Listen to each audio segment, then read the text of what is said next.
People might be surprised to learn the history of evangelicalism's turning toward politics and what were sort of dividing lines in what issues became most salient. As you argue in your latest book, Bad Faith, abortion wasn't the core issue that drove evangelicals to the voting box. In fact, prominent evangelical denominations at the time allowed for abortion in many cases. I have heard you make this argument before, Randy, and I feel like I'm so glad you keep arguing for this important research you did, because at some point people will believe you. So walk me through. Well, I think it is starting to sink in a little bit. A couple of recent newspaper columns have just kind of blithely advanced the narrative, which is the real narrative. But my quick run through that, and again, I always have to set historical context. In the November of 1990, I was at that time an assistant professor at Columbia.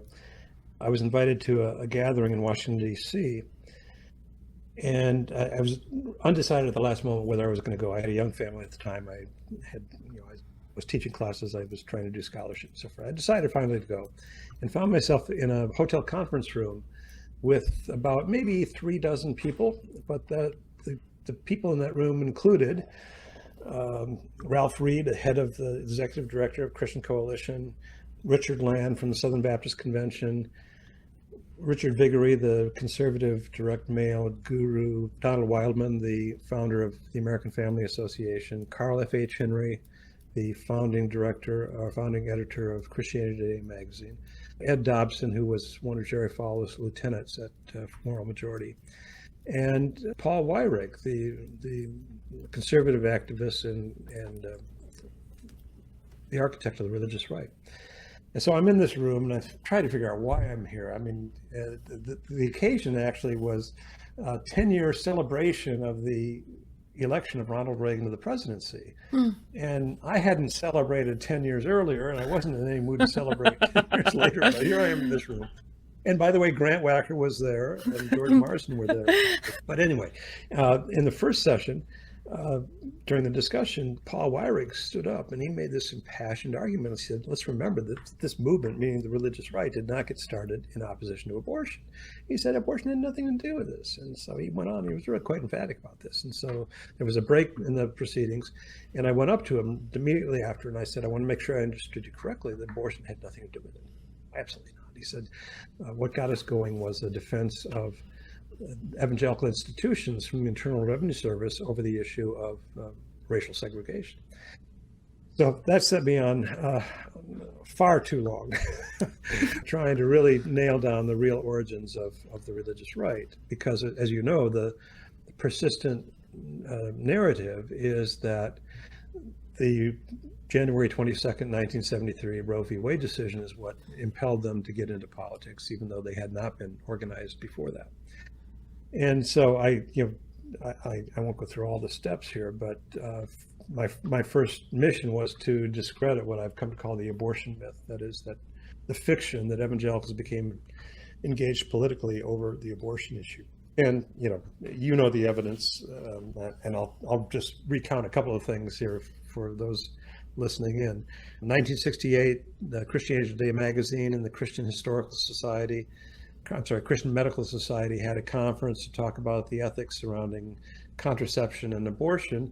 At the end of the conference, they had 26, I believe, evangelical theologians, the heavyweight names from the evangelical world. And they issued a statement saying, we can't agree that abortion is morally wrong, but we think it should be available under certain circumstances. Two successive editors of Christianity Today, including Carl F.H. Henry, concurred with that. The Southern Baptist Convention, not exactly known as a redoubt of liberalism, passed a resolution in 1971 in St. Louis calling for the legalization of abortion, which they reaffirmed in 1974, the year after Roe, and again in 1976. And Jerry Falwell, by his own admission, did not preach his first anti-abortion sermon until February 26, 1978. That's more than 5 years after the Roe v. Wade decision.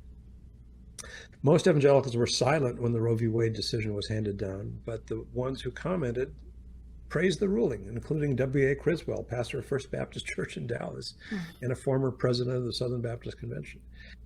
So, that's the abortion myth, the fiction that evangelicals mobilized politically in the 1970s in opposition to abortion. It simply didn't happen. So, what happened? Yeah. What happened was, and Paul Weyrich, again, I sometimes call him an evil genius because he was very savvy politically. He realized that even though he needed to get them involved in politics. And he told me, he said, I've been trying since the Goldwater campaign in 1964 to get evangelicals mobilized politically. I tried the abortion issue. I tried the school prayer issue, which was a big issue in the early 60s. Tried the women's rights issue. I tried the pornography issue. He said nothing got their attention until the IRS began coming after the tax-exempt status of these evangelical schools, including prominently Bob Jones University in Greenville, South Carolina. But also, Jerry Falwell had his own segregation academy in Lynchburg, Virginia, which he began in 1967. But Weyrich's real genius was recognizing that if he wanted to mobilize a mass movement of evangelical voters, he needed something other than a defense of racial segregation. And so he made two moves, and again, I think they're fiendishly brilliant on his part. The first was to say, oh, this is not a defense of racial segregation. This is a defense of religious freedom, right? I mean, it's brilliant, right? It's one of the pages now from the Religious Right Playbook. The Hobby Lobby case, the Colorado Cake Master case. It's all, oh, this is religious freedom. All the while failing to acknowledge, in the case of the segregation academies and Bob Jones University, that tax exemption is a form of public subsidy. Now, we can argue about that if you want, but it's very obvious, and I'm sure you recognize that, right? Duke University does not pay local taxes, does not pay federal taxes, right? And I'm not saying they should. That's not my point. My point is that it's a form of public subsidy because it means the other people in Durham have to pony up a little bit extra to pay for fire protection, police protection, and so forth, parks, that sort of thing. Now, it's very possible that Duke, they probably do, contributes something to the municipal coffers, and as many of these organizations do. But the point is that tax exemption is a form of public subsidy. So the government has every right to demand at least certain standards for the keeping of tax exempt status. The second move that Weyrich made, beyond arguing that this is a matter of religious freedom, is he found a different issue, and he really stumbled across this issue as nearly as I can tell. What happened is that in the 1970 midterm elections, in the run-up to the midterm elections in 1978, he went to the head of the Republican National Committee. At that time, it was Bill Brock, the former senator from Tennessee. And Weyrich asked Brock for some money to try to organize these evangelical voters. And according to Weyrich, Brock looked across the desk at him and said, "Are you crazy? Who are these people? I'm not going to give you any money." Whereupon Weyrich, in his words, resolved to elect some rather unlikely people to Congress in 1978. So he focused on 4 Senate races, one of them in New Hampshire, one in Iowa, and then 2 of them in Minnesota. One of them was for the unexpired term of Walter Mondale, who, of course, was Jimmy Carter's vice president. And in all 4 of those Senate races, the final weekend of the campaign, pro-lifers, Roman Catholics, because this was a Catholic issue in the 1970s, leafleted church parking lots. And 2 days later, in an election with a very low turnout, all 4 of the favored Democratic candidates lost to anti-abortion Republicans. And I've told this story many times, and I'm sorry for repeating myself, but I remember reading through Weyrich's papers, which are improbably enough at the University of Wyoming in Laramie, and coming across his correspondence.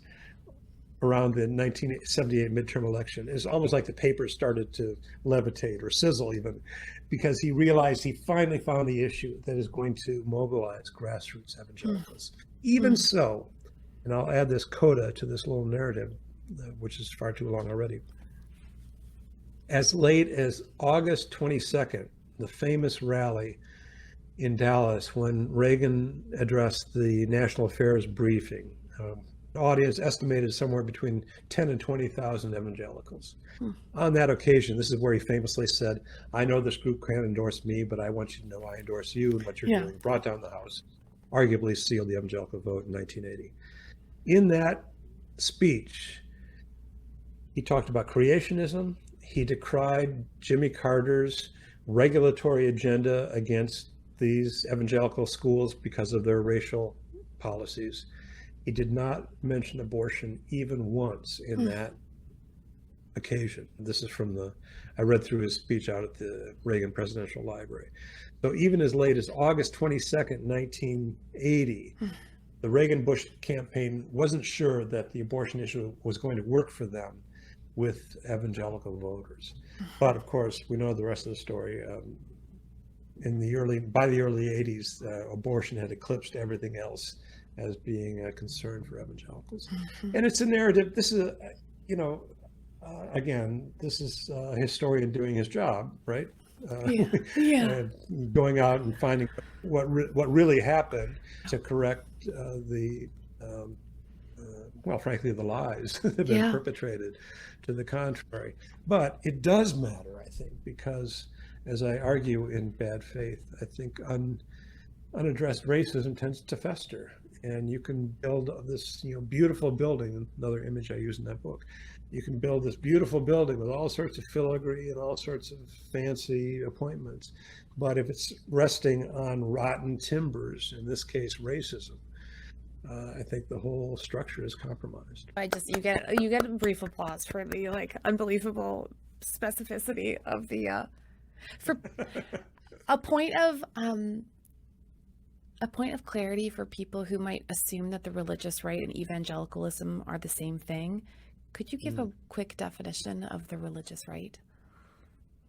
The religious right is this kind of it's a generic term, really.